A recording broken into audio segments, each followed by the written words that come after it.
Vous écoutez Rythme, le réseau indépendant de transmission magique.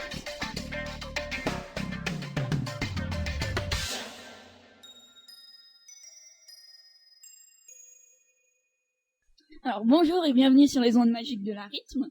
Alors pour cet épisode 18, j'ai perdu le compte. Donc on va être en compagnie du groupe de Wizard Rock The Basilisk in Your Pasta. Donc avec nous. Bonjour, moi c'est Glut, le grand guitariste blond et musclé du groupe des Basilisk in Your Pasta, charismatique, avec ses 13 ans de formation exceptionnelle à la guitare, grand compositeur et... Bon c'est bon, je m'étais... Lucie, chanteuse et batteuse affirmée, confirmée et instructive. Lou, moi je sers à pas à grand chose, je gère le MySpace avec Chloé et un peu des paroles et des backups, voilà, c'est tout. Nelly, je suis la doyenne du groupe, donc un peu de respect, chanteuse, tambourine woman et chœur. Moi c'est Caro, rien de particulier, j'écris un petit peu, je fais les chœurs un petit peu et je clappe de temps en temps. Chloé, donc moi je suis la geek aussi avec Loulou, je suis l'elfe de maison de Lou, donc je lui fais la bouffe tout le temps. Et j'écris quelques paroles et du backup aussi et clap aussi. Kéké, guitariste un peu moins musclé avec les cheveux roux et voilà, peut-être un jour harmoniciste du groupe et et je fais des chœurs aussi, voilà. Et Elena, non je joue pas dans le groupe, c'est moi qui mène l'interview et donc vous retrouverez Ailis, Purple, Deagle et Pruno dans l'épisode 19. Donc épisode 19 avec le retour de Tonton Stan, il en a fini avec ses problèmes judiciaires. Et donc, maintenant, on va passer avec The Basilisk in Your Pasta. Bon, on y va ?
Don't kill the little. Really bad. Don't Kill Bob Moran. He's bad, he's bad. And stay in Azkaban. You're bad, you're bad. And save the planet. Save the planet.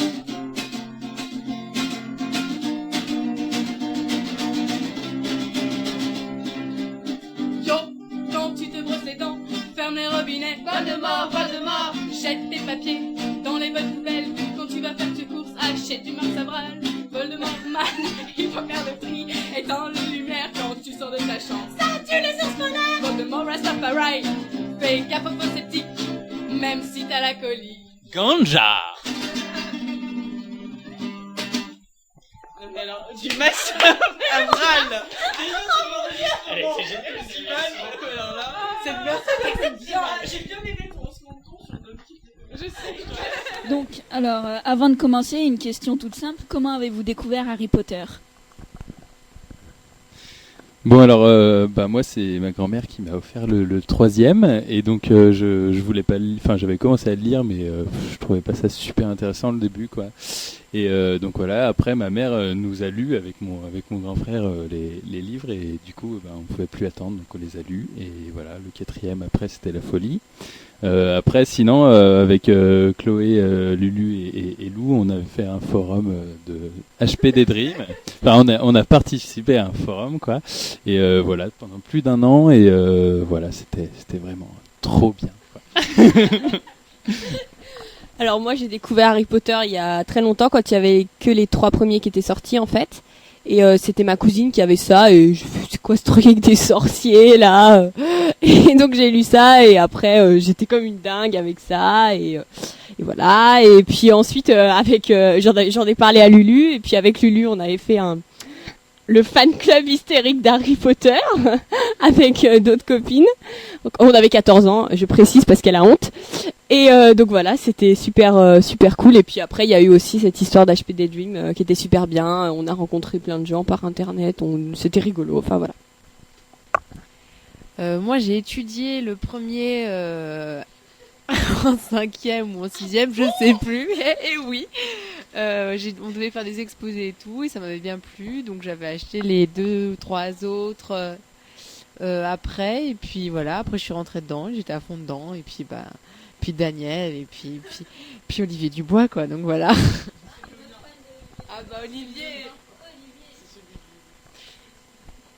Bah ouais. Bah moi je suis fan de sorcières déjà depuis que je suis petite. Donc après j'ai grandi, j'ai lu tous les bouquins classiques de sorcières et j'ai découvert le 3e Harry Potter, je crois, dans la bibliothèque de ma sœur. Donc je l'ai lu et j'ai beaucoup aimé. Donc donc j'ai lu les autres après. Et voilà. Alors moi au début j'avais pas du tout envie de lire Harry Potter, j'ai commencé à les lire quand le 4 est sorti parce qu'avant voilà j'avais des potes qui m'en avaient parlé et j'avais commencé à regarder le premier chapitre et cette histoire avec le chat et tout, ça m'avait avec le vieux qui éteignait les lumières, ça m'avait saoulé. Mais donc quand le 4 est sorti, je me suis dit il faut que je les lise et j'ai lu et j'ai pas regretté parce que c'est trop bien.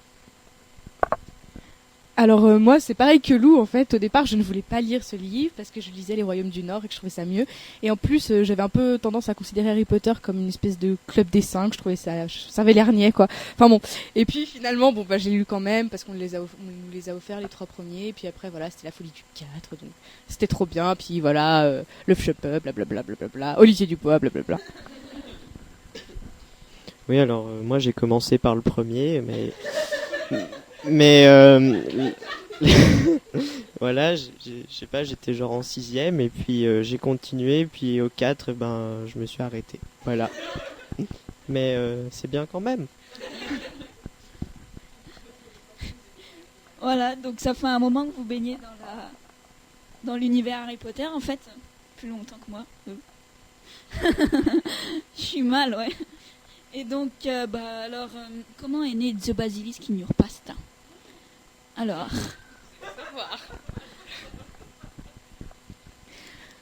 Donc c'était cet été, l'été 2007. Enfin l'été puisque c'était septembre. Bon, fin août. Ah bon. Voilà, nous étions dans un endroit idyllique, un havre de paix au fin fond de la Nièvre, chez la grand-mère de Chloé. Et donc voilà, on s'amuse, donc on faisait de la musique tout toute la journée, c'était magnifique. Et donc on a commencé à délirer sur le truc de Potter Puppet Pose, que nous allons vous interpréter vite fait, allez.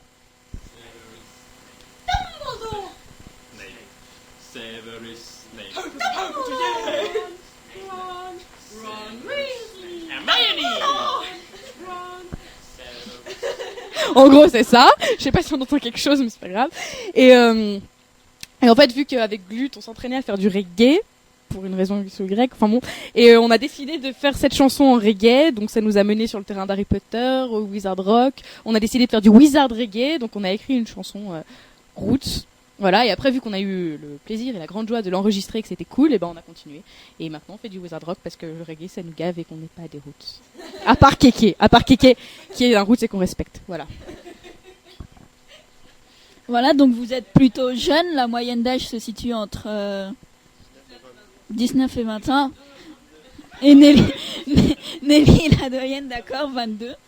Et donc, niveau musical, donc il y a Kéké et Glut qui font de la guitare.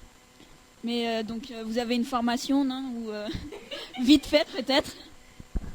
Bah, moi, depuis que j'ai 7 ans, je fais de la guitare. J'ai commencé par la guitare classique et du coup, après, à la fin de l'école primaire, j'ai fait de la guitare électrique. Voilà, donc ça fait, je sais pas, 12-13 ans peut-être, je sais plus. Voilà.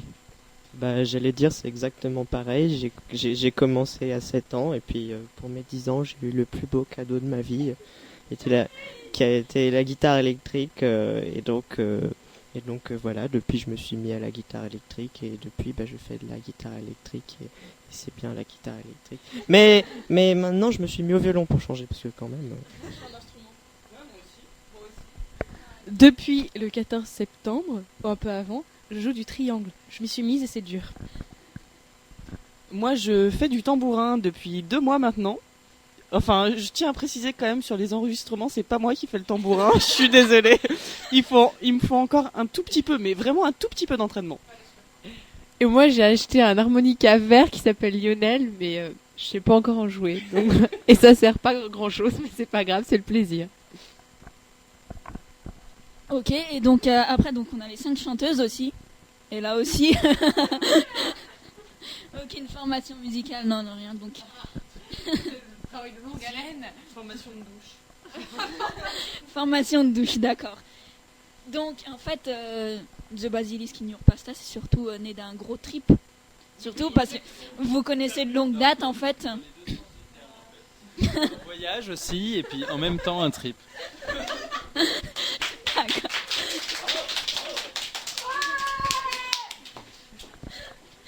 Elle était pas...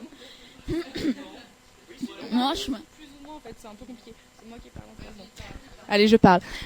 C'est en fait, on est tous un peu entremêlés. Ça vient de loin, ça vient de nouveau. C'est on s'attache, puis des fois on s'abandonne. Enfin, c'est magnifique.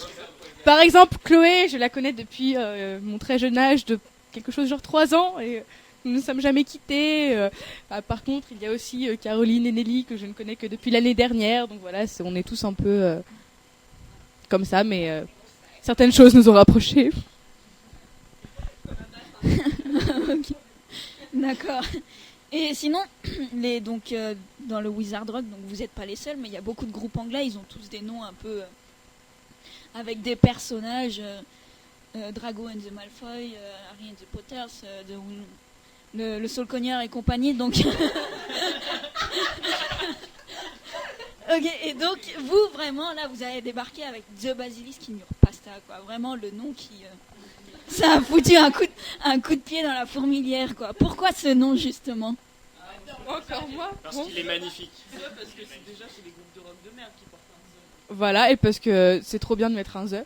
Ensuite, c'est un peu compliqué, le truc, c'est qu'en fait, en anglais, on dit basilic, basilisque pour le serpent, et on dit basil pour le basilic. Mais en français, on peut faire un super jeu de mots avec le basilic qui bouffe les gens et qui se fait bouffer aussi, quoi. Enfin, donc voilà, et puis en même temps, c'est une... Quand on a composé notre première chanson, en plus, on attendait que Caroline nous fasse à manger, et donc du coup, ça nous a inspiré pour ce voilà, groupe. Vu qu'on est tous un peu des morphales aussi, il nous fallait un nom avec la bouffe. Et puis c'est aussi une grosse réplique de Quel garçon plein d'avenir, le film préféré de Nelly.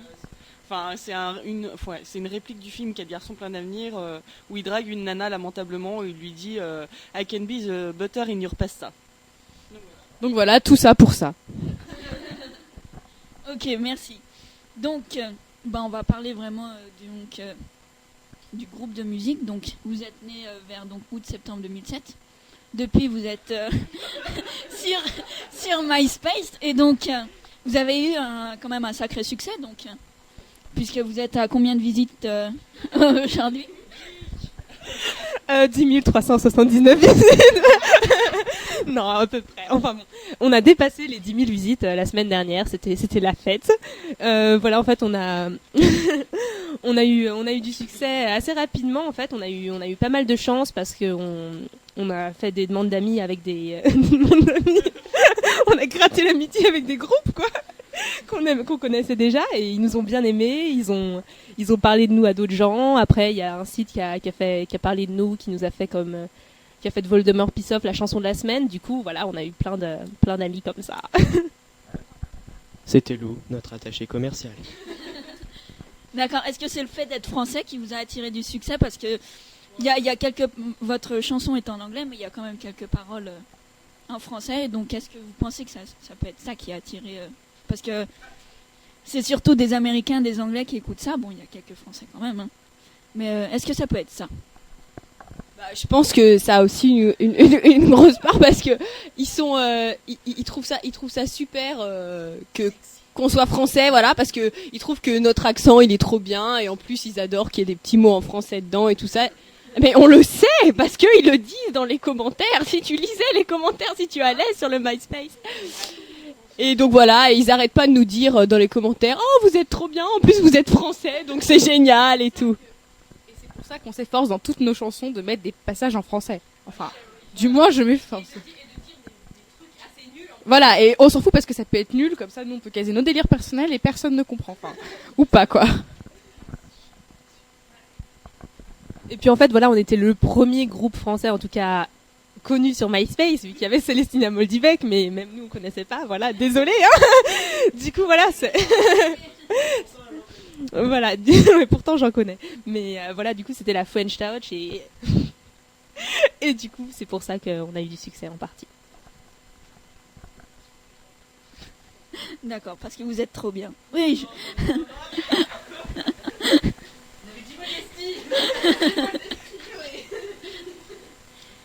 Alors, question.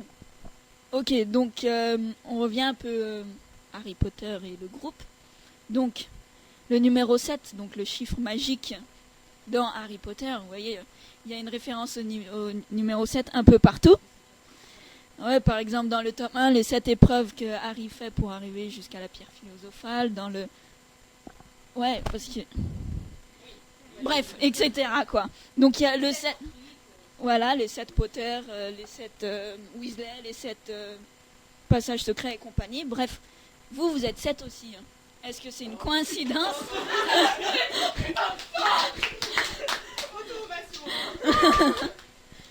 Ok. Mais c'est vraiment une coïncidence ou c'est vous qui avez voulu être 7? En fait, c'est le destin, je crois. On était fait pour ça.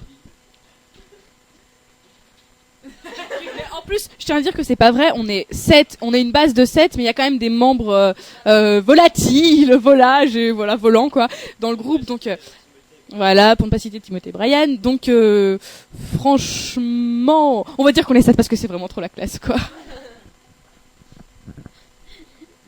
Ok. Donc on en vient à vos projets, parce que pour le moment vous avez qu'une chanson, Voldemort Piss Off, mais est-ce que vous... On en attend une deuxième, donc est-ce que vous pouvez nous en dire un peu plus?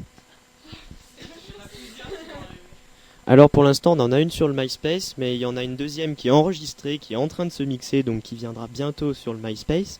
Mais sinon on en a 5 ou 6 autres qui sont prêtes aussi, qui sont toutes composées, toutes écrites, toutes chantées, qui sont toutes aussi géniales.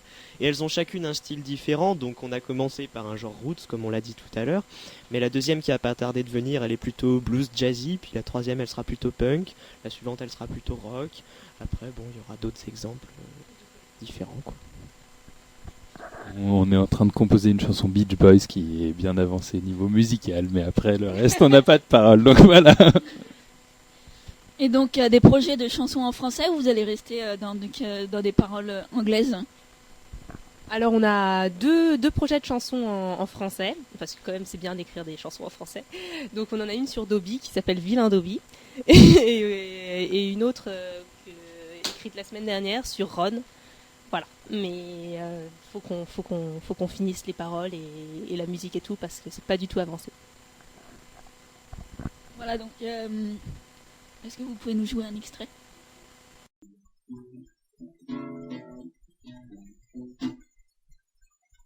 It smoke up in the morning, and there when I whole world's sleeping. But I can't close my eyes. Every time I do so, something inside me dies. I'm just thinking about it, can't stop thinking about it. Why I'm still thinking about it? I'm obsessed. We're all obsessed. Baby, please listen to my request. You're like fire whiskey to me. It's gonna be dangerous if you don't rescue me. I'm just thinking about it, can't stop thinking about it. Why am I still thinking about it?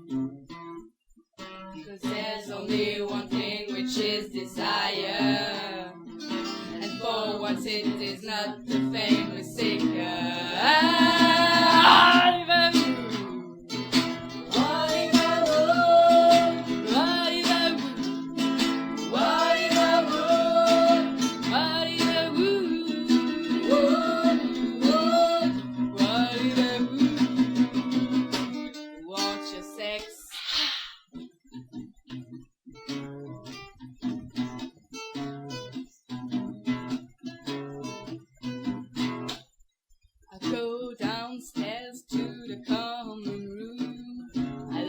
Cigarette and stare at the moon.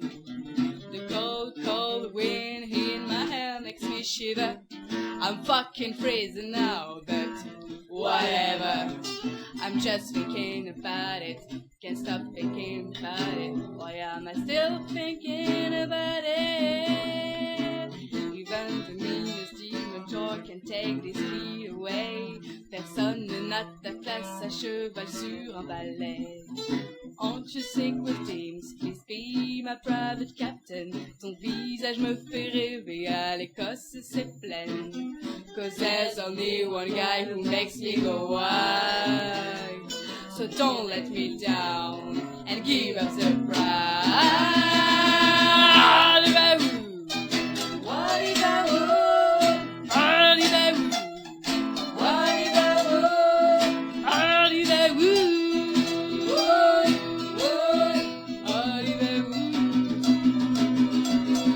Want your sex.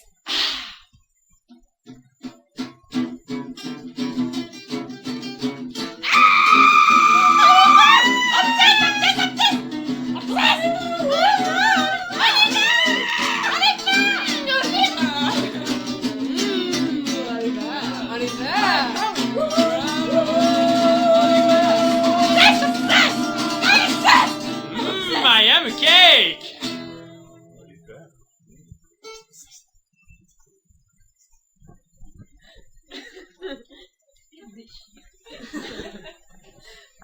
Ok, donc ce qu'on vient d'écouter là, c'est Oliver Wood, votre deuxième titre.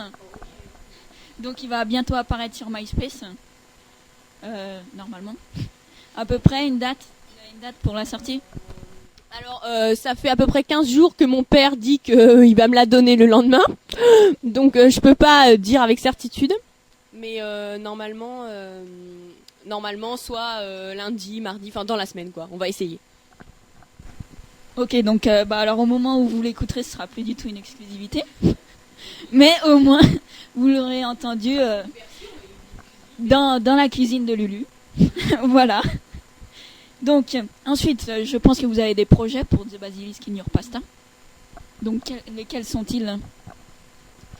Alors, en fait, il y a Matt des Whomping Willows, le seul cogneur, et un des gars de Harry and the Potters qui nous ont contactés parce qu'ils ont en fait une organisation qu'ils ont fait pour 2007. Ça s'appelle Wizard Rock EP of the Month. Et en fait, chaque mois, ils sortent un CD d'un groupe de Wizard Rock. Donc il y en a 12 par année et en fait les gens s'abonnent à l'année et reçoivent les 12 CD. On sait jamais, hein.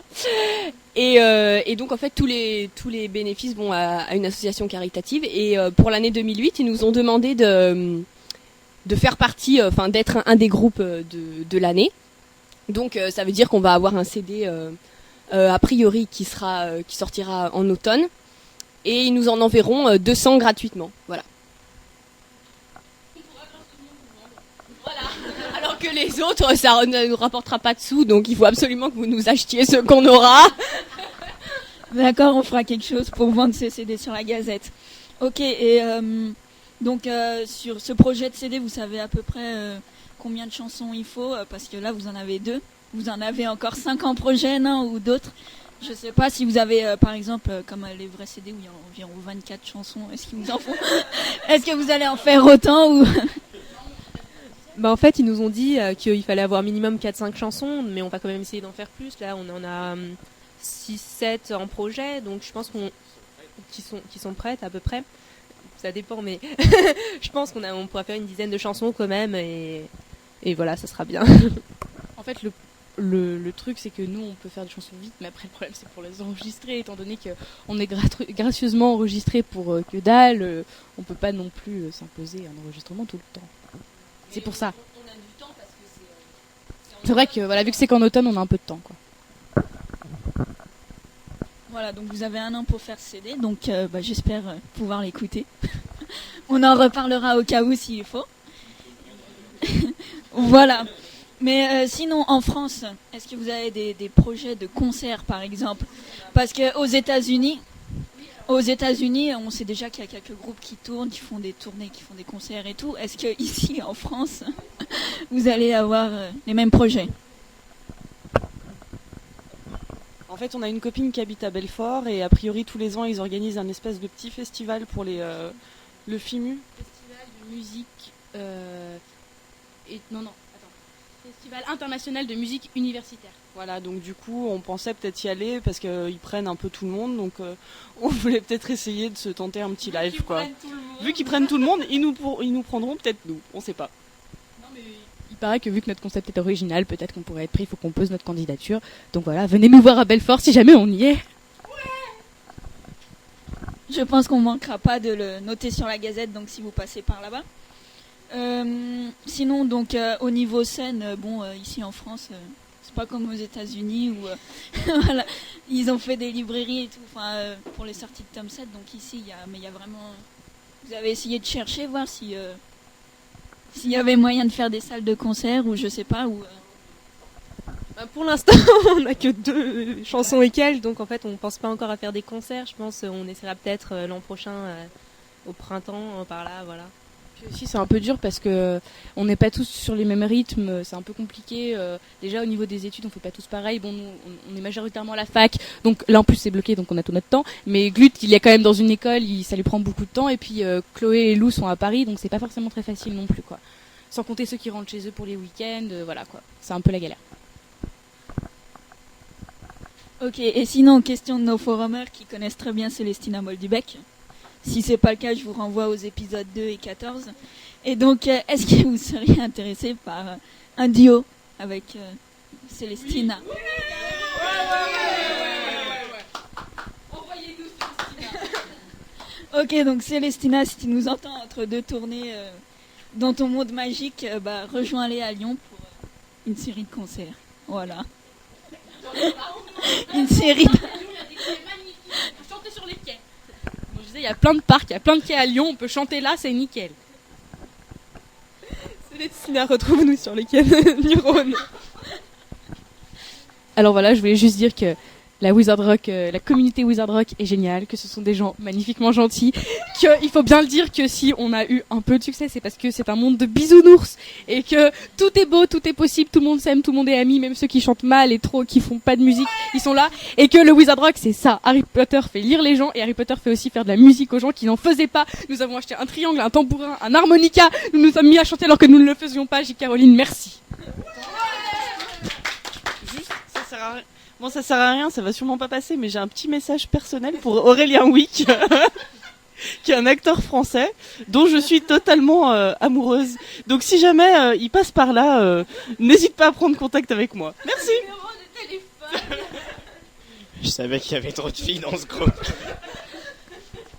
Le fizz whiz biscuit. Fizz whiz biscuit. Le quoi? Le fizz whiz quiz. Le fizz whiz quiz. Le fizz whiz quiz. Le fizz whiz biscuit. Donc c'est parti pour une manche de Fizz Whiz Biscuits. Donc avec moi l'équipe des Fire Whiskey. Voilà, donc il y a Caro, Clo et Kéké. Et de l'autre côté, en face d'eux, il y a l'équipe des Caleçons d'Olivier. Purple, si tu nous écoutes. Voilà, donc avec Nelly, Lulu, Lou et Glut. Donc on va commencer cette première partie avec une manche de Weasley, Wizmosh ou les deux. Donc vous devez répondre Weasley, soit Wizmosh, soit les deux. Sauf que dans cette partie-là, donc les questions sont Ginny, Hermione ou les deux. Donc vous devez répondre soit Ginny, soit Hermione, soit les deux. Voilà. Wizmosh, c'est le nom de la rubrique. Donc vous devez répondre Ginny, Hermione ou les deux. Alors, vous êtes au taquet? Ils sont prêts, c'est parti. Alors, première question. Elle joue très bien au Quidditch. Ah Quelle cacophonie. Donc les Caleçons d'Olivier ont été plus rapides. Ginny. Très bien, 1 point pour les Caleçons d'Olivier. Alors, deuxième question, attention, c'est rapide. J'ai les cheveux roux. Ah, les Fire Whiskey ont été plus rapides? Ginny. Eh bien non. Non, parce que c'était une question piège et que vous m'avez coupé. Donc la question c'était, j'ai les cheveux roux, des taches de rousseur, qui est ma femme?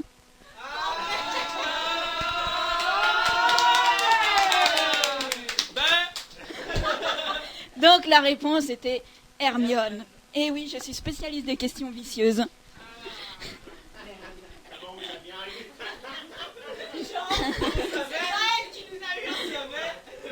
Alors, troisième question. Qui Daniel Radcliffe doit-il embrasser dans les prochains films? Il est plus rapide encore? Ginny. Vous voulez rajouter quelque chose? Ils ont raison, c'est les Caleçons d'Olivier qui ont raison encore une fois. Daniel Radcliffe doit embrasser Ginny et Hermione. Hermione, quand... Tu as lu le livre? Mais si, quand ils ouvrent le médaillon de Serpentard et que Ron voit Hermione et Harry s'embrasser. Et ouais, c'est pour ça que j'ai bien précisé Daniel Radcliffe, sinon j'aurais mis Harry. Donc c'était encore une question vicieuse.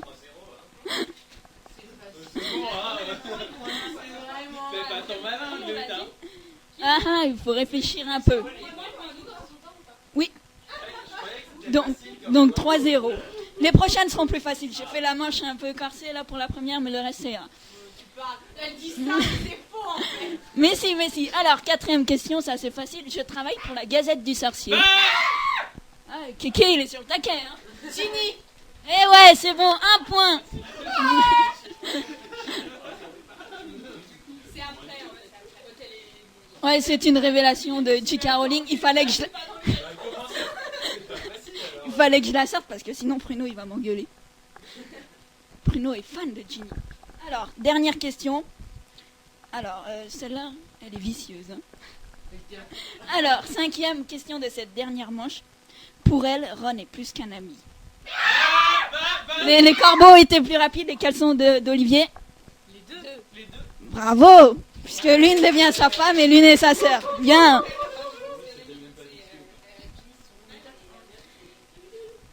Voilà. Ah oui, c'est quelle page normalement? Maintenant? Page 504 version anglaise, mais en français je sais pas. Tu lui embrasses. Ça.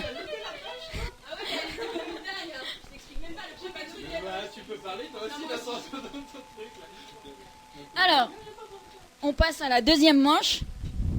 Elle est beaucoup plus facile, celle-là. Hein. C'était la première, c'était pour vous mettre dans le bain, voir qu'il y avait des trucs vicieux et tout. Donc, la deuxième manche, beaucoup plus facile. Alors, toujours un Weasley with moche, ou les deux.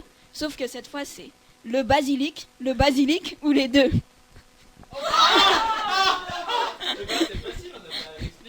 Donc, il y a le basilic, le roi des serpents, et le basilic, la plante, donc le condiment, ou les deux.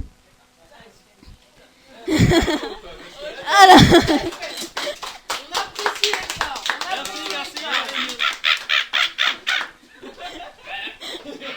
Ok, première question, elle est facile.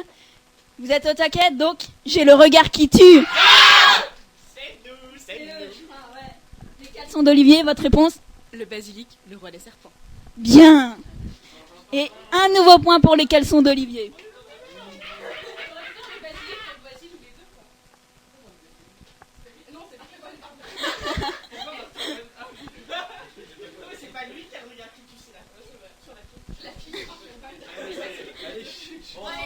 Alors, deuxième question.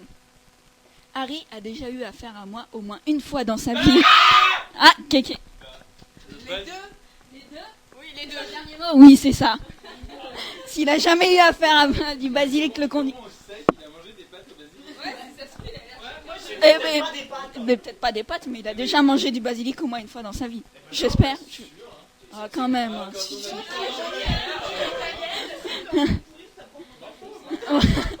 Tu veux perdre un point, c'est ça? Donc, un point pour les Fire Whisky. Troisième question. Je vais très bien dans des pâtes. C'est serré, là. On la refait. Les deux. Donc, allez, je vous mets un point chacun. Il va y avoir un problème dans le comptage après. Alors, donc quatrième question. Je reste dans une chambre froide et sinistre pour mieux me conserver. Encore un nouveau sur le... Les deux. C'est bien, c'est bien. C'était ça la réponse. Putain, on fait mal malin maintenant avec tes caleçons Donc, un nouveau point pour les Fire Whisky. Donc oui, donc quand vous rangez dans le frigo, c'est froid et sinistre. D'accord. Ah, il peut être bien rempli, c'est vrai. Alors, cinquième question, la dernière de cette deuxième manche. Je suis vert.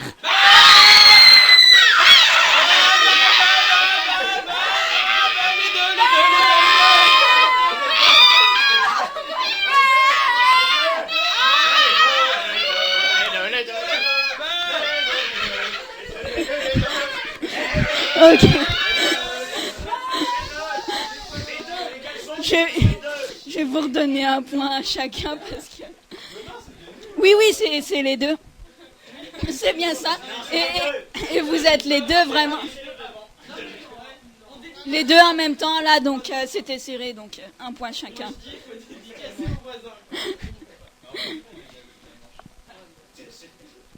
Alors...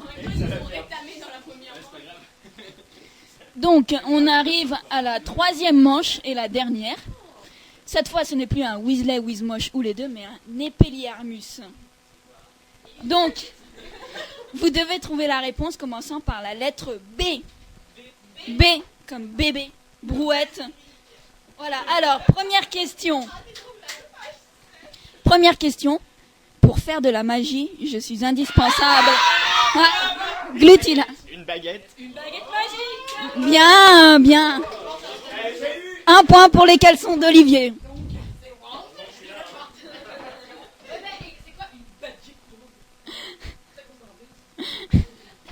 Ok, deuxième question. J'explose et je pue. Une bombe à bouse. Exact. Bien. Très bien.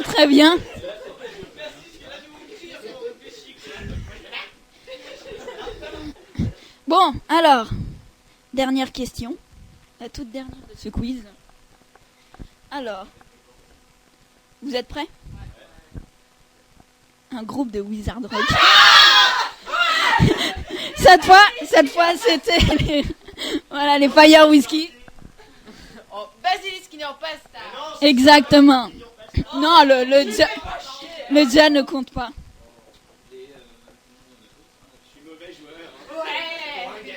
Voilà. Donc c'était le Fizz Whiz Squeeze avec les Fire Whiskey et les caleçons d'Olivier. Alors les points pour les Fire Whiskey, j'ai 6 points. Un applaudissement quand même. Et pour les caleçons d'Olivier, j'ai 9 points.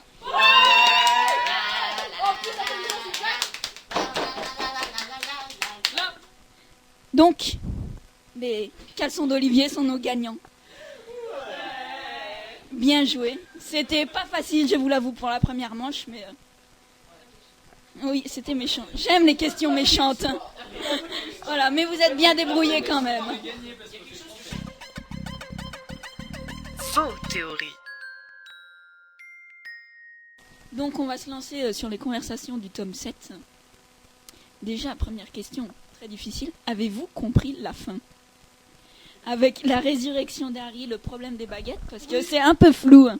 Alors, est-ce que tu pourrais nous donner une explication? Vas-y. Comme d'habitude, c'est le pouvoir de l'amour.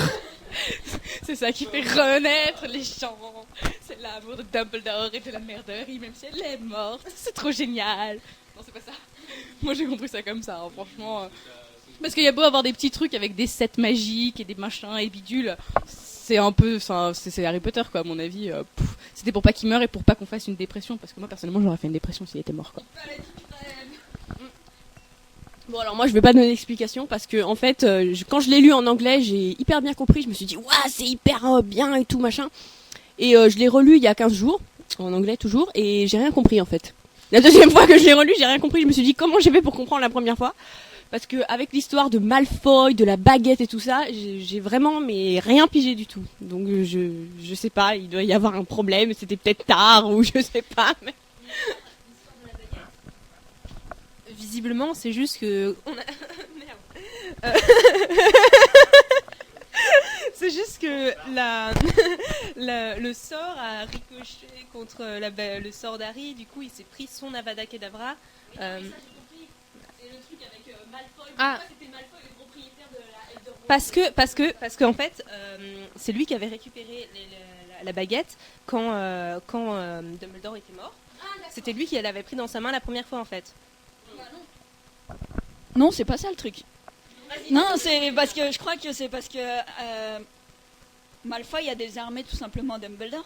Il lui lançait un Expelliarmus, donc il le désarme, donc ça devient lui le maître de la baguette. Mais bon, ça, la baguette c'était pas trop le problème, mais c'était nous ce qui nous a posé surtout problème, c'était le sacrifice, pourquoi il revient et tout ça. Enfin, c'est vraiment la confusion quoi. Donc je sais pas si vous avez des théories là-dessus.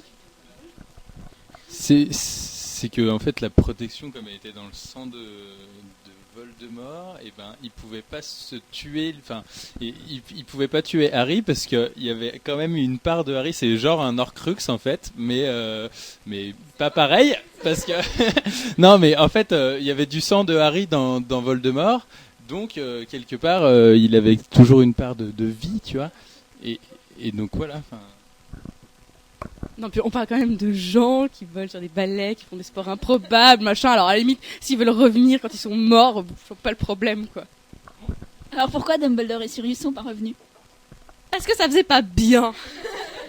D'accord. Ils étaient prêts aussi. Ils étaient prêts à partir. Alors Harry n'était pas prêt quand il est là dans son bureau. Mince, je vais devoir me tuer quand il comprend là qu'il a lu il a vu les souvenirs de Rogue et tout. Qui va... Il était prêt quand même. Il était prêt quand même. Il était prêt à se sacrifier, mais c'est le fait qu'il n'est pas opposé de résistance. Voilà. Et donc il est mort en fait. Enfin physiquement il est mort, mais vu que comme Keke a dit, il restait son sang dans Voldemort, il restait la partie de Harry qui était dans Voldemort. Donc voilà. Et la protection et le pouvoir de l'amour. Donc du coup, Non mais ça le pouvoir de l'amour, ça à la fin c'est n'importe quoi. Ça c'est pas cette non, mais histoire-là. je trouve aussi que ce truc c'était un petit peu bizarre et tout. Et genre Voldemort, hop, un petit coup de baguette, il meurt quoi. Alors que Non, ça c'était pourri, je suis d'accord. c'est quand même le Dark Lord, tu vois. C'est vraiment. Ok, donc c'est quand même un sacré. Ouais, c'est compliqué, voilà. Donc on va passer à autre chose. Donc vas-y. Si je puis me permettre, je voulais juste parler de la fin du set, où j'ai été extrêmement déçue, juste de la dernière partie, un petit peu les feux de l'amour mélangés à la petite maison dans la prairie et Côte Ouest, tout à fait.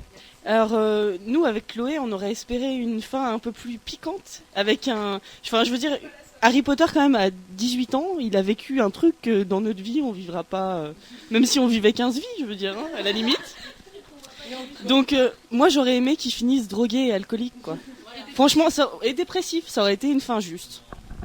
Et pourquoi il reste avec Ginny quoi? C'est bon, je suis désolée. Les deux petits couples, Harry et Ginny, Ron et Hermione. Moi j'adore Hermione, mais Harry et Ginny c'est bon quoi. Il peut pas rester avec elle toute sa vie. C'est le pouvoir de l'amour. Tu rencontres une femme, tu l'épouses. Moi je suis désolé, c'est peut-être très cucu et tout ça, mais moi j'ai quand même kiffé parce que, enfin je sais pas, Ginny c'est quand même, moi je la trouve super attachante, surtout à la fin quoi. Et bah parce que moi je trouve ils sont complémentaires. Lou, ils sont faits l'un pour l'autre. On a déjà parlé de ça. Ils sont nés comme ça. Et en plus, tu dis ils ont vécu des trucs que jamais personne aura, mais en même temps, qui en France par exemple aura monté un groupe de Wizard Rock et pourra vivre des trucs aussi bien que nous. Je veux dire, non justement, ça veut dire qu'on va finir. Dans 19 ans, on va être super cool quoi, avec des enfants, avec des noms aussi bien, avec des enfants aussi bien que Albus Severus. Non, je rigole. Non, mais moi non plus, pas dans 19 ans, mais voilà. Non mais moi je voulais revenir sur ce que Nelly a dit. C'est vrai que bon, elle disait drogué, dépressif, tout ça. C'est vrai que ça évidemment, J.K. Rowling aurait jamais pu écrire ça, mais c'est vrai que ça aurait été bien qu'on voit après, juste après justement toutes ces aventures, qu'il ait un moment, un espèce de passage à vide où il se dit mais qu'est-ce que je vais faire de ma vie quoi, parce que c'est vrai que c'est un gars qui psychote tout le temps, surtout voilà. À partir du 5 et tout. Et puis tout d'un coup, c'est cool, quoi. Voilà, tout d'un coup, ça y est, il a des enfants et c'est les bisounours et tout ça, donc c'est vrai qu'il manquait un petit quelque chose là. Mais parce qu'il y a 19 ans qui ont passé, quoi. Enfin, je veux dire, en 19 ans, il a eu le temps de se reconstruire, le pauvre. En 19 ans, oui, parce qu'il devient Aurore, il travaille pour le ministère. Il a acquis de la sagesse, ce garçon. Il est très bien, en fait. Moi, je trouve ça très bien, c'est la sagesse. Ouais, donc l'épilogue, vous le trouvez pas convaincant en fait. Non, puis attends, franchement, c'est quoi ces noms quoi?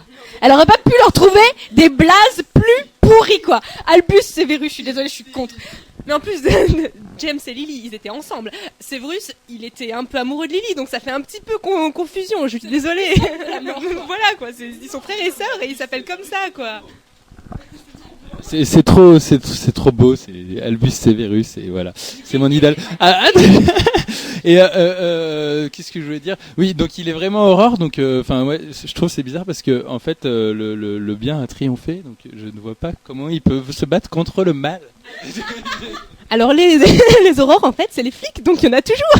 Voilà, moi je voulais revenir à Albus Severus. Il vient policier. Arrêtez là, je t'ai pris. Oui, bien sûr, c'était pour rigoler. Enfin bon, pour revenir à Albus Severus, le seul point positif, c'est qu'il l'appelle Al, comme Al Pacino. Voilà, c'était tout. Ok, bon, donc en 19 ans, ils ont refait leur vie. Donc les autres aussi ont leur job et tout, donc tout est vrai, tout est bien qui finit bien.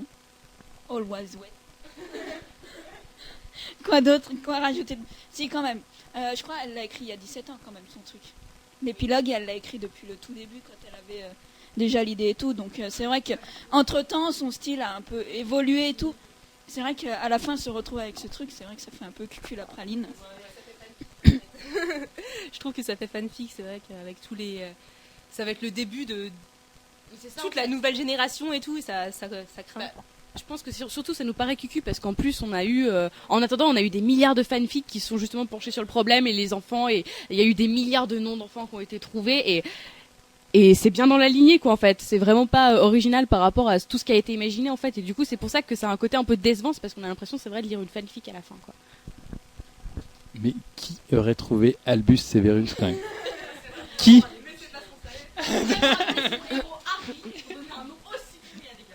Non, mais je pense que aussi ce que tu disais qu'elle l'a écrit au début et puis que ça fait vraiment cucu, c'est aussi parce que la fin elle est quand même elle est quand même très noire, le moment où il se dit qu'il va mourir, etc. Je trouve que en plus l'écriture elle est pas du tout la même, et donc ça fait vraiment bizarre de revenir à quelque chose d'un peu enfin voilà quoi.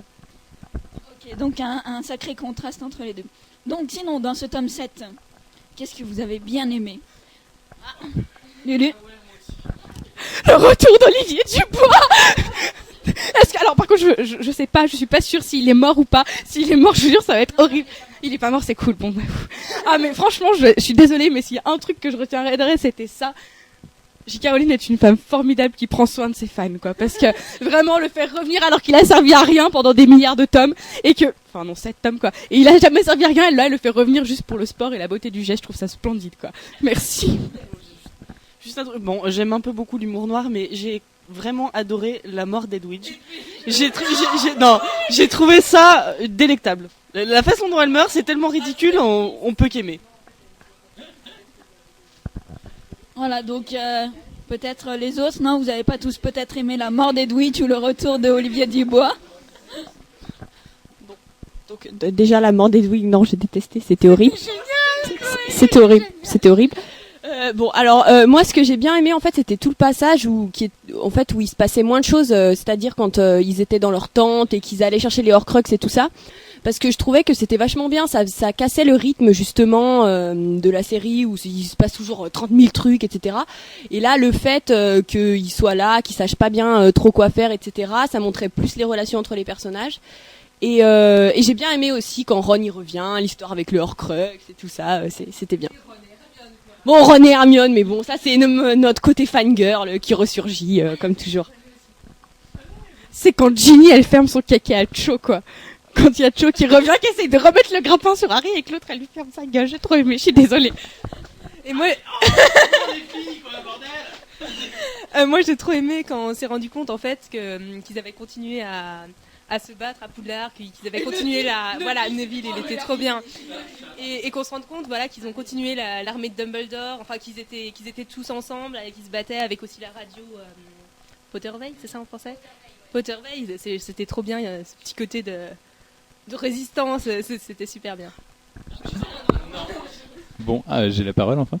Et oui, donc moi j'ai trop aimé par exemple le truc des tentes là, comme disait Chloé. Non mais voilà, et particulièrement le Ron tourmenté, parce qu'on voit tout le temps Harry, oh là là et tout. Et là il se casse quoi, il a vraiment voilà. Ah non mais voilà, ouais, mon côté rouge, je suis peut-être un petit peu Ron, mais non. Mais voilà, après bien sûr la radio quoi, c'est vraiment et Neville quoi. C'est voilà, bravo Neville et Luna aussi, son père, le père de Luna, moi j'ai trop kiffé, j'ai trop oui voilà, c'est vraiment tu te dis oh bah d'accord, elle est comme ça, on comprend pourquoi, c'est trop bien. Voilà. Quand ils vont chez eux et qu'ils voient les dessins que Luna elle a fait de tout le monde avec des petits trucs où il y a marqué Ami et tout, c'est trop mignon. Non, un autre truc aussi, par contre, la mort de Dobby. Ah, c'était trop bien, parce que personnellement je ne peux pas blairer tous les elfes de maison et surtout Dobby quoi, que je déteste. Et bon d'accord, j'ai pleuré parce que je pleure tout le temps, mais Dobby c'était trop bien, j'étais trop contente qu'il crève quoi. Voilà. Surtout que, comme l'a fait remarquer le frère de Kéké, les premiers mots de Dobby sont Harry Potter et les derniers mots de Dobby sont Harry. Donc je veux dire la boucle est bouclée, voilà quoi. Et aussi Harry Potter tout nu, mais ça c'est mon côté fangirl aussi. Ouais. Dobby quand même, il est trop fort aussi dedans. Moi j'adore parce que bon, il les sauve et tout. C'est un côté un petit peu, on le trouve niais, en même temps il est super héros quoi. Voilà. Et l'énergie que met Harry pour faire la tombe et tout ça, c'est Très grand moment de sentiment. Il y a aussi un autre super héros aussi qui arrive dans la bataille avec un médaillon autour du cou et une passoire ou je sais pas trop quoi dans la maille. Pour mon maître Régulus. Il y a Creature aussi qui. Creature, non? Ouais. Moi, là, c'est le. Ouais. Créature en bon français. Non, bah ouais, moi j'ai trop kiffé dans ce tome-là parce que avant il est. Non, mais j'ai bien aimé le tome en général. Non, mais c'est vrai que il passe d'un elfe de maison vraiment antipathique au héros voilà, grâce au the power of love, comme dirait si bien Ben Harper. Voilà. Bon, alors là, franchement, je suis vraiment pas d'accord, Kéké. J'ai trouvé que ce retournement de situation était ridicule. Parce que, ok, il est complètement là. Non, mais c'est franchement, Creature, j'ai jamais pu le blairer, mais alors là, vraiment, c'était le pompon, quoi. Je veux bien qu'il aille chercher l'autre, la Mondingus Fletcher et tout, mais franchement, il sert à rien, quoi. Et il est hyper antipathique. T'as envie de le taper, c'est tout. J'ai bien aussi aimé quand Fred perd son oreille. Voilà. C'est genre, bah ouais, mais ils se ressemblent, c'est pour ça. Fred, non. Ah oui, ça c'est vrai que c'était affreux, j'ai trouvé. Bon, autant faire mourir celui qui a plus d'oreilles, quoi. Moi. Il est défiguré, autant mourir, c'est ça. Lupin et Tonks. Ah non, ça moi j'ai trouvé ça bien. Non, on sait même pas comment ils sont morts et puis ils avaient leur fils et tout et ils étaient trop bien. Oui, non, mais on sait, mais pas dans le livre. On le sait parce qu'elle nous l'a dit, mais quand on lit le livre, c'est horrible et c'était les mieux de la série. Et franchement, en plus, moi j'ai envie de dire que Sirius, moi je m'en foutais qu'il soit mort, mais Lupin, je suis pas d'accord, quoi. Lupin, je suis pas d'accord. James Sirius, si vous voulez, mais Lupin, je suis contre. Non, mais c'était un livre sympathique malgré tout. Merci Glut. Non, il y a un truc que j'ai vraiment aimé, je crois que c'est peut-être un des meilleurs moments du livre. C'est non, de ma vie aussi. Non, c'est quand Molly elle se déchaîne contre Bellatrix, elle fait non, tu ne toucheras pas à ma fille, machin et tout. C'est trop bien quoi. Là, tu vois la puissance et ah oui, je sais plus, mais garce. Ouais, bon, c'est gentil, mais voilà, elle est trop forte quand même. On dirait pas avant. Elle est trop forte pour les petits gâteaux et tout ça, mais bon, en fait, elle déchire. Voilà, donc là on a plus ou moins vu vos passages préférés et détestés dans le tome 7. Sinon, globalement, dans toute l'œuvre de J.K. Rowling, il y a sûrement un livre que vous aimez moins que les autres. Lequel? Moi, j'ai vraiment pas aimé le 5. Je l'ai trouvé, surtout après le 4. J'ai trouvé le 4 exceptionnel, vraiment. Quand j'ai lu le 5, j'ai été franchement déçue parce que je trouve que dedans, Harry se la pète complètement.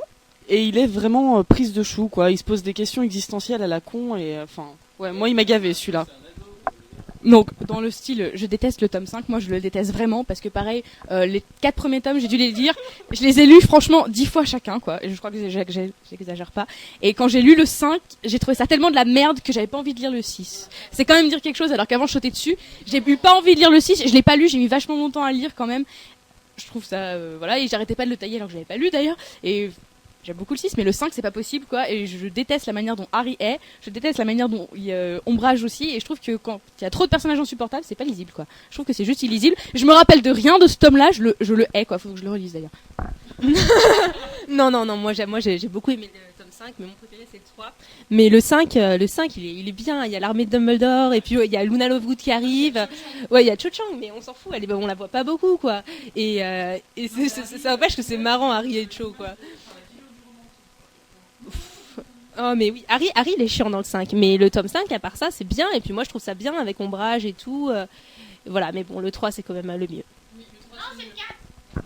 Oui, je te suis Lou complètement. Non mais ouais, moi j'ai bien aimé le 5, c'est pas le préféré, quoi, parce que je pense que le 3 est à peu près unanime là-dessus, c'est vraiment un livre kiffant, mais ouais, sinon moi le 5 j'ai bien aimé, c'est un peu les rebelles, tu vois, contre la société établie, c'est mon petit côté rebelle, tu vois. Non, bon après d'accord, il est complètement pathétique, mais bon c'est un adolescent, faut le comprendre. Après oui, faut comprendre un peu Harry, il a vécu des choses tristes. Voilà, mais non, mais après peut-être que d'accord, moi non plus le 5, je l'ai pas lu 15 fois, mais on a grandi aussi. Bon, bah, moi, c'est le 3 aussi que je préfère, mais je voulais revenir sur Nelly qui disait que le 4 était son préféré. Moi, en fait, quand je l'ai lu, je l'aimais vraiment pas du tout, le 4, parce que, en fait, je pense que c'est celui qui ressemble le moins à tous les autres livres. Bon, peut-être le 7, parce que le 7, il y a pas la scolarité, etc., mais le 4, en fait, il y a une narration qui est complètement différente, parce qu'il se passe vraiment plein de choses en même temps, et le fait qu'il y ait le tournoi des 3 sorciers et tout ça, ça change vachement, et c'est vrai que moi, quand je l'ai lu, je me suis dit, bah voilà, ça ressemble pas trop à du Harry Potter, et pour moi, c'était vraiment pas terrible. Mais je pense qu'en le relisant, ça me plairait parce que je pense qu'il est mieux écrit que les autres et qu'il est moins répétitif et moins au début il se passe rien et puis à la fin il y a le méchant et puis après Dumbledore il explique tout et finalement ça se finit bien et il va chez les Dursley, voilà. C'est peut-être pour ça aussi qu'on aime le 3 parce que justement à la fin c'est pas le même méchant quoi. Tu vois, c'est un petit changement. C'est parce qu'il y a Lupin et Sirius qu'on aime le... Ouais, t'as quand même lu les 4 premiers, non? Il y a tellement longtemps que je les ai lus, mais non, mais je vais me ridiculiser, donc c'est pas la peine. D'accord, donc on passe aux personnages. Là aussi, il y en a un que vous aimez sûrement et un que vous détestez. Non? Allez, allez-y. Allez, c'est parti de ce côté alors. Alors, moi j'adore Lupin, j'aime aussi Sirius, hein, mais parce qu'il est trop bien. Non, mais on a dit plusieurs. Un personnage, merde. Oh merde. Bon, Lupin, Luna et Dumbledore, parce qu'il est trop bien quand même. Alors, moi je suis désolée, je vais continuer à faire ma groupie, mais j'adore Olivier Dubois. Vraiment, je l'adore. J'adore Lupin aussi. Et là, ça devient dur. Alors, je vais dire Dumble, Fred and George. Dumble, Fred et George Good, on va dire. Voilà. Bah, moi, j'adore Sirius et Lupin aussi, et Snape, enfin Rogue. Je l'aime. Bon, mais je crois qu'on va pas faire l'original. Là, pareil, Sirius, Lupin et les jumeaux, quoi. Les jumeaux Weasley, c'est génial quand même. Bon, bah, moi, quand même, bon, je sais que Ron est un loser, mais je l'aime. Voilà. Et ben, Fred and George, obligé, et Lupin. Bon bah moi c'est très dur. Moi je kiffe les Weasley donc voilà bon alors Ron, Ginny et Bill parce que c'est moi et Luna parce que je l'aime bien aussi, il est trop bien, et Neville. Moi j'aime bien le professeur McGonagall parce que personne n'y a pensé. J'en ai lu que 4, mais dans les 4 que j'ai lus, j'ai trop kiffé McGonagall. Et je suis désolée, mais moi j'adore Harry Potter quand même, quoi. Parce que tout le monde parle jamais d'Harry Potter. Harry Potter c'est jamais le personnage préféré de tout le monde, mais quand même. Harry déchire. Ok. Et toi, Elena, dis-nous tout. Moi? Mais c'est pas moi, c'est moi qui mène l'interview. Moi, alors, moi c'est The First One, c'est les jumeaux. Ah, j'ai été triste à la fin du tome 7. Il y a Ron aussi, c'est un loser, mais je l'aime bien. Et sinon, le dernier... non, parce que les maraudeurs, je suis pas trop... je vais dire... le dernier, je vais dire Neville. Parce que quand même, hein, Neville, au début, c'est le petit gars qui est trop timide et tout, qui se plante, qui se ramasse partout. Et à la fin, ça devient vraiment un peu le meneur, quoi. C'est un peu comme Harry. Bon, Harry, au bout d'un moment, il nous gave, mais lui, c'est un peu la même histoire, quoi. Les parents torturés par les mange-morts et tout. Et à la fin, c'est lui qui tue même le serpent et tout. Donc, trop bien, quoi. On les aime tous. Ok, donc maintenant, vos 3 personnages détestés. Bon, alors moi, c'est les maraudeurs et les mange-morts, donc vite fait, voilà. C'est rapide.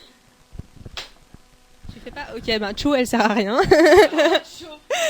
Sinon, j'aime pas trop les Malfoy comme c'est original.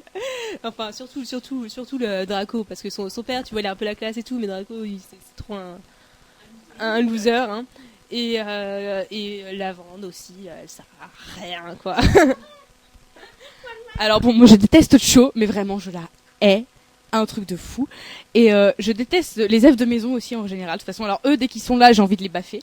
Et aussi, Attends, je viens de penser justement à quelqu'un que j'aime pas du tout, et ça vient de me sortir de la tête.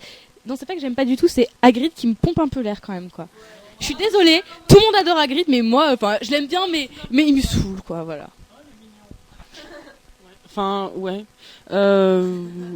Non, moi, je crois qu'il n'y a pas de place pour la haine dans mon cœur. Merci. Magnifique.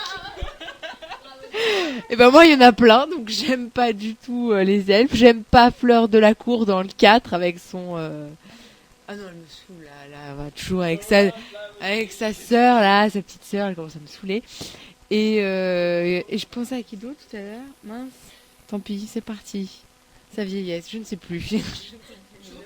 Cho, voilà, Cho, bah bien évidemment, mais Cho c'est évident, mais personne n'aime Cho, quoi, elle sert à rien, pauvre fille. Enfin, voilà. Bon ben moi j'aime pas les méchants, donc voilà, ça va être clair. Alors là vraiment Nelly, je suis désolée mais j'aime pas Snape. Je n'aime pas Snape quand il était méchant et je n'aime pas du tout que Snape ait été amoureux de Lily, je trouve ça pourri. Et voilà. Et sinon, je n'aime pas tous les personnages inutiles qui sont là juste pour faire joli, c'est-à-dire donc Cho Chang, Fleur de la Cour, Lavender Brown et tout ça. Moi, je n'aime pas Percy et son revirement de situation de merde. Après, je sais pas, c'est trop dur. J'aime Cho parce que j'ai pas envie d'être comme tout le monde. Non, non, je l'aime pas. Elle est nulle. J'aime pas Crabbe et Goyle, ils sont nuls aussi. Ça se sert à rien, quoi. Et voilà. Ah oui, les méchants. Bouh, bouh. Moi, j'aime pas que de verre. Je l'aime que quand il est en mode. Je l'aime que quand il est en mode rat et qu'on sait pas que c'est que de verre. Voilà. Exactement, Croutard, ouais. Le vieux rat. Les documentaires reliés. Ouais. Donc après toutes ces théories sur les livres, on va passer sur les films. Donc il y a 5 films qui sont sortis aujourd'hui. Donc si vous les avez tous vus déjà. Oui. Non. Moi j'ai vu le 1, le 2 et le 4. Voilà. Il y a un problème. Ok, cherchez le problème. Moi j'ai vu le 1, le 2, le 3, je sais pas si je me rappelle plus du 4, donc je sais pas si je l'ai vu, mais voilà.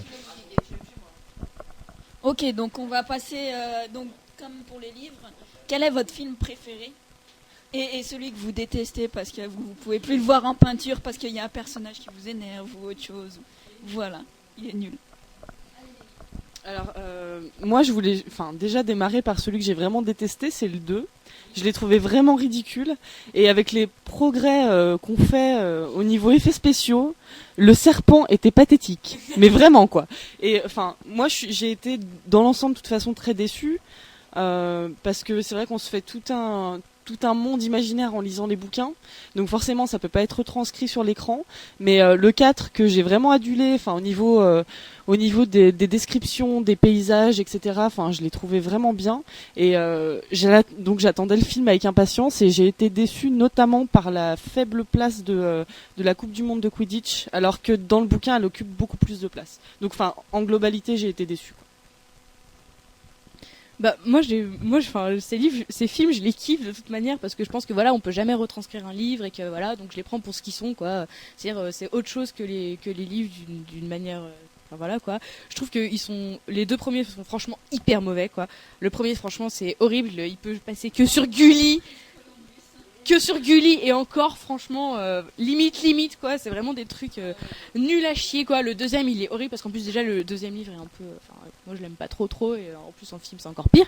Mais franchement, moi j'ai bien aimé le 3 même s'il est tourné en studio, même si le loup-garou il est pourri, de toute façon j'ai peur des loups-garous. Je l'ai bien aimé, j'ai trouvé ça vachement marrant et puis le 4 m'a fait kiffer et le 5 est bien. Je trouve. Le 5 est génial même s'il y a cette connasse de Cho. Moi j'ai juste un truc à dire par rapport au film, c'est qu'ils sont, pour les avoir vus basiquement en français, ils sont horriblement mal doublés. Et quand tu les regardes en anglais, ils sont horriblement bien parlés avec un accent anglais super. Mais Emma Watson, mais où as-tu appris à jouer quoi? Mais elle joue comme une merde. Alors c'est Hermione. Mais moi je suis assez indifférente aux films, je les aime pas spécialement. Il y en a pas, je sais pas lesquels je déteste. Il faudrait peut-être que je les revoie. Mais j'ai mes préférés, je pense, c'était le 3 parce que c'est vrai qu'il y a une ambiance et c'est pas forcément ce qu'il y a dans les autres films. Et le 5, je l'ai bien aimé parce que j'aimais bien le livre et je trouve que même s'il manquait des trucs, il montrait bien l'esprit du 5. Alors que le 3, même si c'est vrai qu'il était bien réalisé et tout, il manque plein de trucs, on comprend rien, l'histoire des maraudeurs et tout ça. Et ça, c'est nul parce que c'était mon livre préféré et ils ont tout coupé. Ouais, moi, je suis pas non plus très fan des films, outre que je n'en ai pas vu beaucoup. Et en fait, déjà, le 3, j'aime pas. Je sais pas pourquoi. Je me rappelle plus trop parce que ça fait longtemps que je les ai pas vus. Mais moi, ça m'a déçu pour plein de trucs, notamment le loup-garou Gollum qui est bizarre, et un peu décharné, quoi. Et ça ressemble pas à un loup-garou pour moi. Normalement, c'est musclé, un loup-garou. Ça fait peur, quoi. Enfin bon, voilà, on dirait une tapette un petit peu. Donc peut-être que le loup-garou est gay, on sait pas. Mais non, mais quand il se transforme, c'est la magie, tu sais. Bon, allez, donc non, mais voilà. Sinon, le premier, même si je les ai vus qu'en français, moi, je kiffe le doublage de Emma Watson, parce que c'est tellement ridicule. J'aime, mais je sais pas, j'ai dit ça, mais ouais. I love the doublage of Emma Watson, you know, parce que Mandragore ou Mandragora, et aussi Drago, j'aime bien. Je trouve que, même si le jeu est pourri, mais après c'est trop marrant. Merci. Alors le 3 c'est mon préféré. Pas du tout parce que c'est mon livre préféré, parce que comme Lou a dit, il y a vraiment plein de trucs qui ont été un peu passés à la trappe, et c'est vrai qu'on comprend rien de l'histoire des maraudeurs. On comprend même pas, c'est même pas très clair que Lupin était vraiment un maraudeur. Ensuite, on comprend pas que c'était le patronus du père d'Harry. Enfin, c'est un peu n'importe quoi. Mais vraiment parce qu'il y avait une ambiance, et il y avait aussi la photo, elle est très belle, la lumière est très belle, etc. Et ça change. C'est vrai que les deux premiers, c'est de la daube intégrale, quoi. C'est catastrophique. Et puis le 5 ouais, parce que j'ai bien aimé la Dumbledore's Army. Et puis Luna, faut dire que vraiment.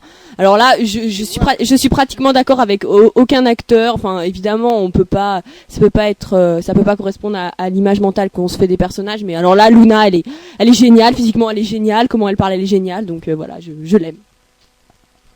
Alors moi, le 1, j'ai bien aimé un seul passage, je suis désolée, mais c'est le chemin de traverse. Moi, ça me fait trop kiffer de voir toutes les petites boutiques, c'est trop le plaisir, c'est trop le bonheur, quoi.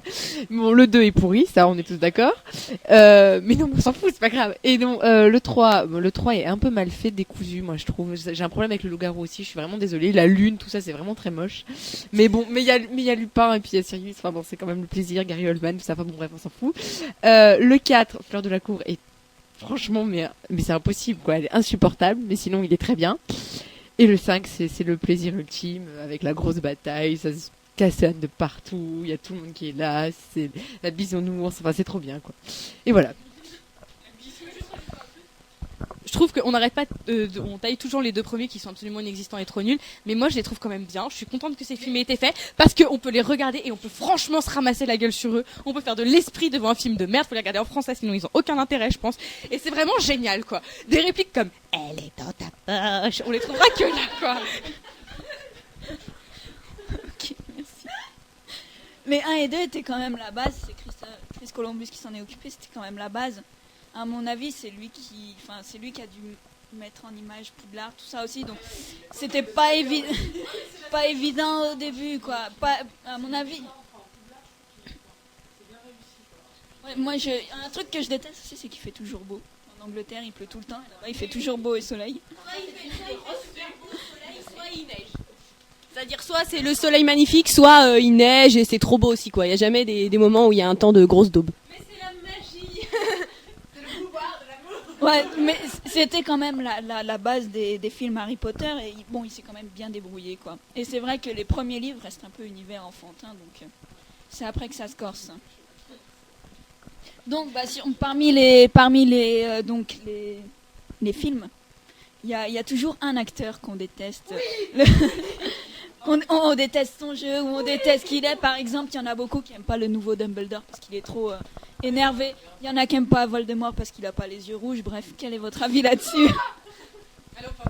Alors déjà, Harry a les yeux verts, bordel, hein.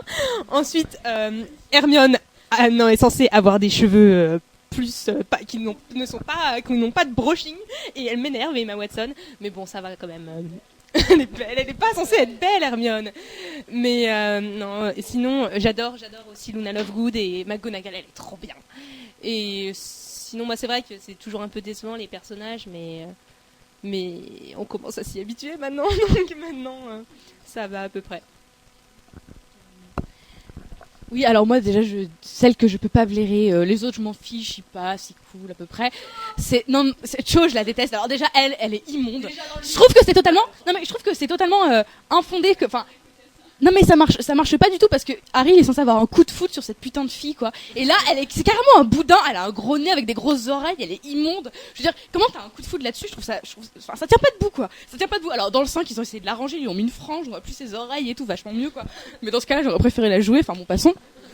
Celle que je déteste aussi tout le temps à vie, c'est Emma Watson quoi. Mais alors elle c'est carrément physique, c'est de pire en pire. En français elle est insupportable mais drôle, et franchement c'est une gradation dans l'horreur en fait. Elle devient de plus en plus immonde, et là dans le 5 c'est vraiment le summum de je peux pas la blairer quoi.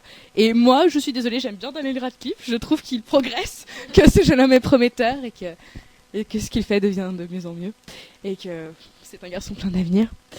À part ça, bon, j'adore l'acteur d'Olivier Dubois aussi. Oui. Il n'y a pas de place pour la haine dans mon cœur. Menteuse. Amour, oui. Alors, Clémence Poésy a un véritable problème de fond. Parce que Clémence Poésy, fleur de la cour dans le cadre. Moi, je n'en peux plus. Ah non mais My little sister, you saved her. Non mais franchement, ouais non mais c'est pas possible quoi. Elle a un accent pourri. Le pire c'est que je suis sûre qu'elle peut en avoir un bien, mais elle fait exprès quoi. Pauvre fille. En même temps, c'est la seule réplique qu'elle sort dans le film 4. Oui non, elle est inutile, on est bien d'accord. C'est bien ça. Qu'est-ce qu'elle fout là quoi? Moi c'est la question que je me pose. Elle est censée être super belle, et ben je suis désolée, elle est pas, bon ça va, elle est pas moche, mais c'est pas une Mélane. C'est que surtout, moi je pense que c'est pas de la faute de cette pauvre fille, c'est surtout qu'ils l'ont pas arrangée, ils auraient pu en faire un putain de canon, et que là elle est assez banale quoi. Oui, puis elle est censée avoir une espèce d'aura, etc., que vraiment tout le monde soit complètement ébahi devant elle. Elle est banale. Alors que là, bah voilà, si elle est jolie, mais c'est une fille. C'est de la faute de la réalisation. Ils auraient dû choisir quelqu'un d'autre quoi. Bref, donc j'ai raison, elle sert à rien. C'est parfait. Sinon, Rupert Grint, bravo, tu es en train d'améliorer ton jeu. Tu étais insupportable au début avec toujours les mêmes mimiques. Et tu deviens moins moche. Et en plus, tu joues bien maintenant dans le 5. T'es beau, t'es magnifique. Voilà, bref. Bon, moi j'ai un gros. Voilà. Oui, alors je kiffe Daniel Radcliffe.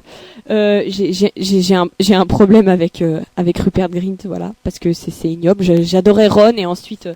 J'ai vu son espèce de grimace qui fait tout le temps, qui est immonde quoi, surtout quand il vomit des limaces. Mais alors là c'est le comble de l'horreur quoi. Déjà quelqu'un qui vomit des limaces c'est pas beau, mais Rupert Grint qui vomit des limaces c'est quand même immonde.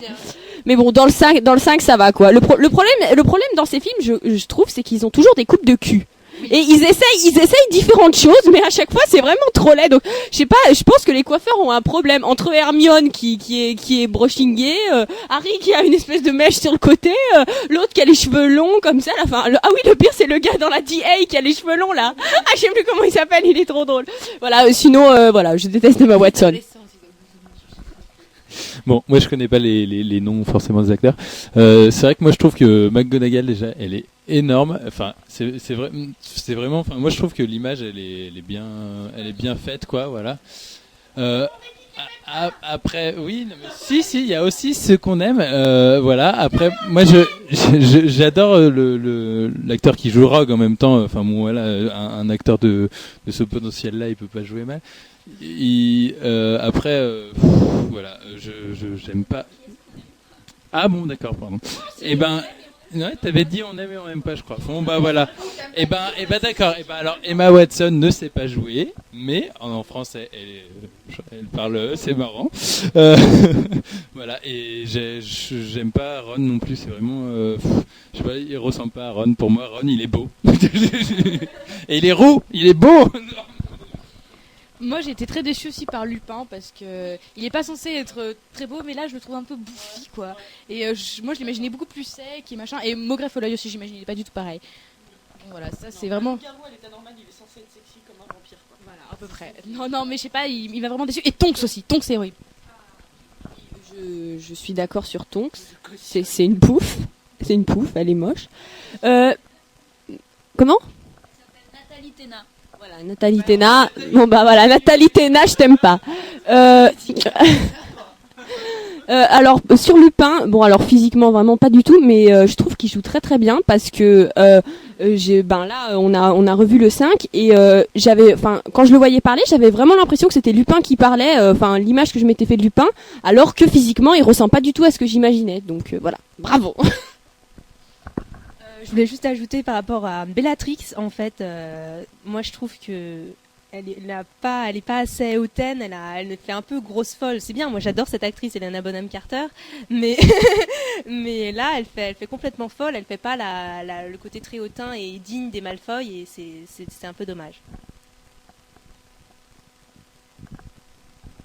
D'accord, donc c'était vos personnages détestés, enfin celui préféré, détesté, on a un peu tout mélangé. Donc, on va plutôt revenir sur le film 5, puisqu'il est sorti il y a pas longtemps, vous l'avez peut-être... Ah, il y en a quelques-uns qui ne l'ont pas vu. Nelly, tu l'as pas vu, non ? Non ? Ah, c'est dommage, c'est quand même du meilleur spectacle que le 4, ouais. Il est mieux. Et donc, vous, qu'est-ce que vous avez pensé du 5 ? Est-ce qu'il y a... Parce que... Ouais, dans le 5, par exemple, les scènes entre Ron et Hermione ou les scènes de l'AD, qu'est-ce que vous avez bien aimé dans ce film ? Parce que, quand même, il déchire ce film. Ouais. Non, je suis d'accord, franchement, j'ai vraiment adoré ce film et pourtant j'ai détesté le livre. Alors vraiment, c'est qu'il y avait quelque chose. Mis à part Ombrage qui est absolument fantastique, il faut bien le dire, que moi je trouve génial. Je déteste Hermione et pourtant j'ai adoré la scène où Harry revient d'avoir embrassé Cho et qu'ils se parlent tous les trois. J'ai trouvé ça trop mignon. C'est mon côté fleur bleue peut-être, je sais pas, mais je trouvais ça bien et je trouvais que sur le moment elle était pas insupportable, elle était bien quoi. Elle faisait un peu plus Hermione, mais bon voilà. Et c'est tout. Bon, moi, c'est aussi pour le côté un peu pathétique, niais, pitoyable. C'est quand Lupin console Harry qui pleure, pauvre garçon, parce que Gary est mort. Enfin, Sirius est mort et c'est affreux. Et moi, j'étais en train de pleurer au cinéma, pathétique. Et ma mère était là et me regardait, et de dire, mais ma pauvre fille, qu'est-ce qui se passe, quoi. Et donc voilà. Et c'était un moment, mais de grand cinéma, quoi, j'ai envie de dire. Alors moi, j'ai aimé tout ce qui était dans la salle sur demande. Parce que je trouvais qu'elle était vachement bien faite cette salle et puis c'était vraiment bien comment ils lançaient tous leurs sorts, les patronus, je trouvais que c'était super mignon, ça servait à rien mais ils étaient là, ils gambadaient de partout, c'était super chou et voilà. Bon alors évidemment à la fin, à partir du moment où ils sont au ministère, les prophéties, les mange-morts, ils ont des espèces de masques, on dirait des Jedi méchants là, comment ça s'appelle déjà? Des sites là, des maîtres sites et tout. Et puis alors la fin là, quand il a les yeux révulsés, qu'il est possédé par Voldemort, mais c'est immonde. Et quoi? Non. Et alors le duel entre Voldemort et Dumbledore. Attends, le serpent de feu, parce que c'est un méchant, mais là, attention, il y a de l'eau qui arrive parce que Dumbledore c'est le gentil, alors il met de l'eau pour éteindre le feu et tout. Non, ça c'était vraiment pathétique, je suis désolée. Ces putains de mange-morts, ils font de la fumée noire et les gentils, ils font de la fumée blanche. Non, franchement, juste, on dirait une équipe de foot, tu vois, ils ont des maillots pour qu'on les reconnaisse et qu'on sache qui c'est qui est en train de buter qui, quoi. Par contre, le truc bien aussi que j'ai trouvé très plaisant, je suis désolée de revenir sur ça, côté hormones en folie, mais je trouve que les scènes où il y a Harry et Sirius sont vraiment belles, quoi. Je trouve que waouh, quoi. Et sinon, les détraqueurs, mais c'était n'importe quoi. Ils ressemblent à rien, ils volent, alors que les détraqueurs, ça vole pas. Déjà, dans le 3, c'était n'importe quoi, mais au moins, ils avaient des espèces de capes, donc on les voyait pas. Mais là, c'est trop moche, donc c'est nul. Mais moi, comme Chloé, j'ai trop adoré tous les passages avec l'armée de Dumbledore. Et Umbridge, elle est trop bien. Et voilà. Mais c'est vrai que la fin, c'est un peu chiant, un peu nul. À part le moment très mignon où on voit Harry qui se rappelle des moments heureux avec ses amis. Mais sinon, le passage aussi avec le le discours de Sirius, le bien et le mal en chacun de nous, n'importe quoi. Mais bon, sinon moi j'ai aussi beaucoup aimé ce film.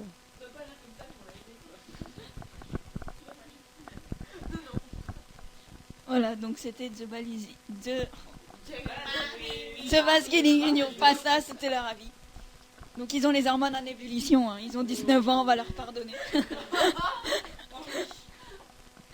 Donc vous allez vous faire des ennemis, parce que quand même, les scènes de la fin sont quand même géniales, quoi. Elles sont grandioses. Je dis que je ne cautionnais pas. Voilà, donc avec Caro, voilà, les seuls là-dedans. Vas-y, alors, vite fait, hein. Et tu démolis pas le film, hein, parce que je l'aime bien. Juste que, on est un groupe, d'accord, mais on n'a pas tous les mêmes points de vue, donc il y en a qui aiment bien, il y en a qui aiment pas, il y en a qui ont les hormones en folie, il y en a d'autres pas, il y en a qui aiment ci, il y en a qui aiment ça, et puis c'est tous différent, et puis voilà, au revoir, pardonnez-nous.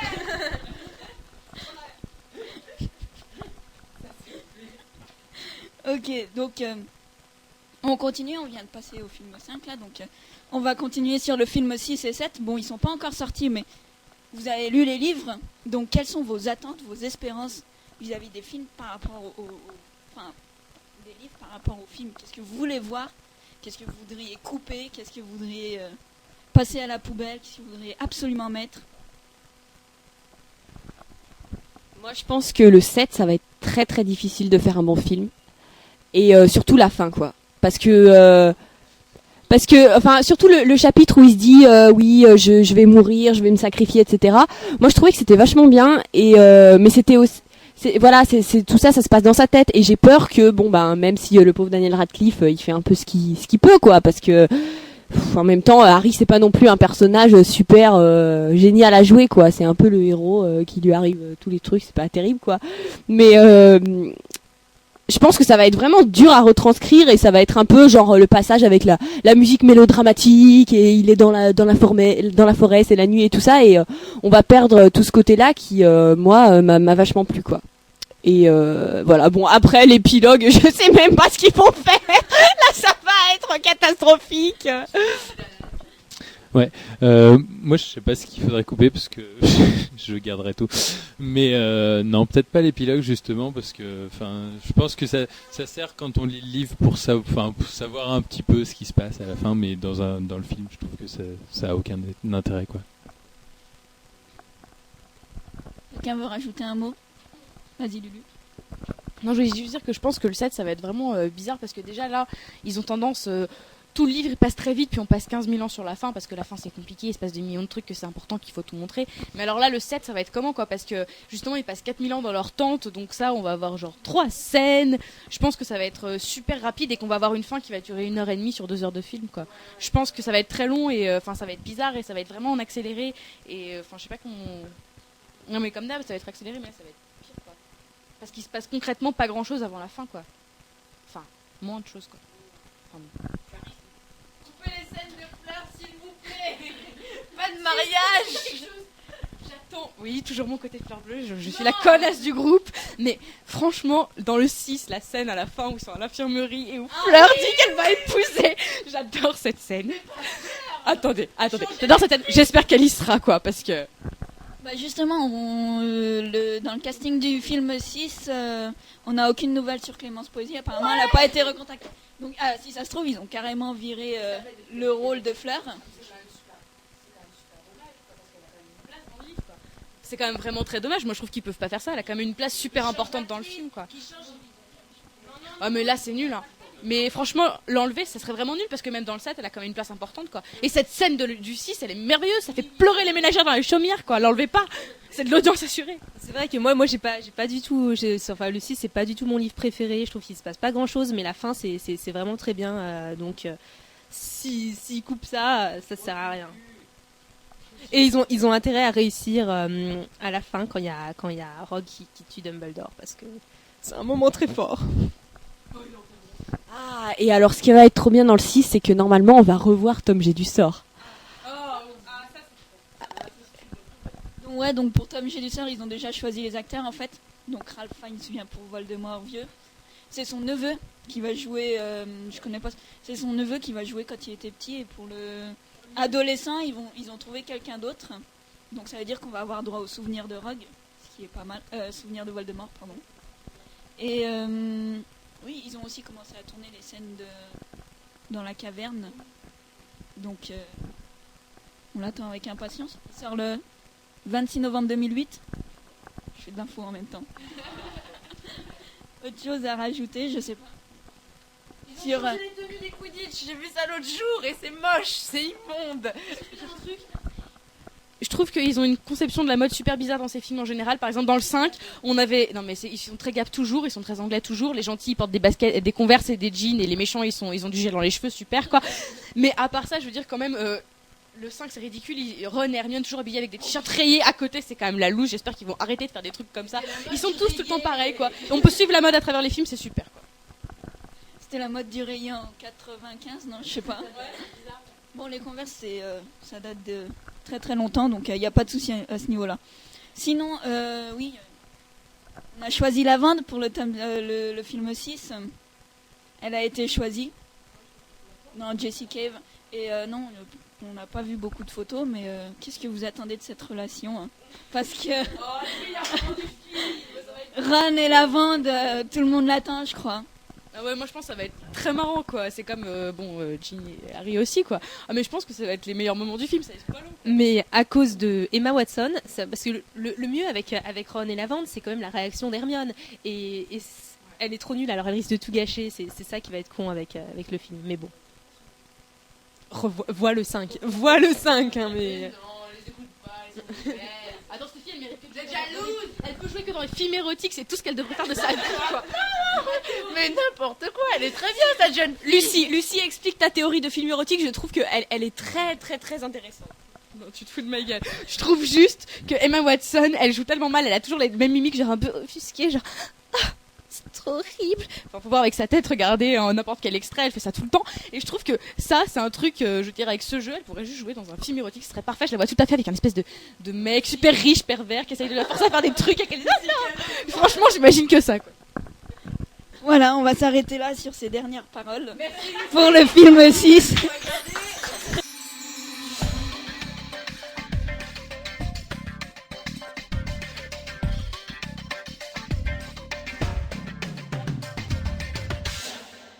Donc on arrive à la fin de cet épisode 18 en compagnie de The Basilisk in Your Pasta. Donc vous pouvez nous écouter sur la rythme, vous pouvez nous envoyer des messages sur Skype, et vous pouvez nous envoyer des mails, vous pouvez faire des théories sur le forum, et vous pouvez aller écouter The Basilisk in Your Pasta sur leur MySpace. MySpace.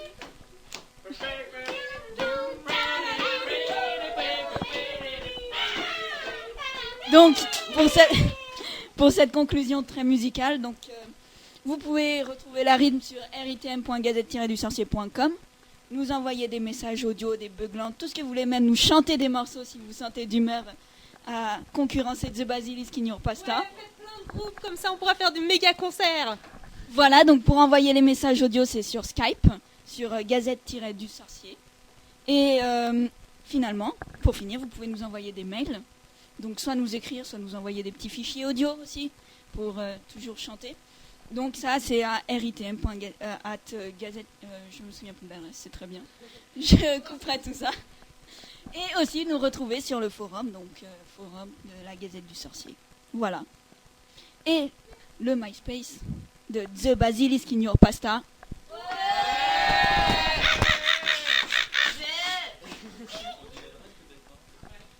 Et c'est l'URL de la... http://myspace.com/thebasiliskinaurpasta, tout attaché. Oh yeah! Voilà, donc vous inquiétez pas, vous retrouverez les liens juste dessous, dans l'explication, si vous n'avez pas tout suivi. Voilà. C'était The Basilisk in Your Pasta sur la rythme.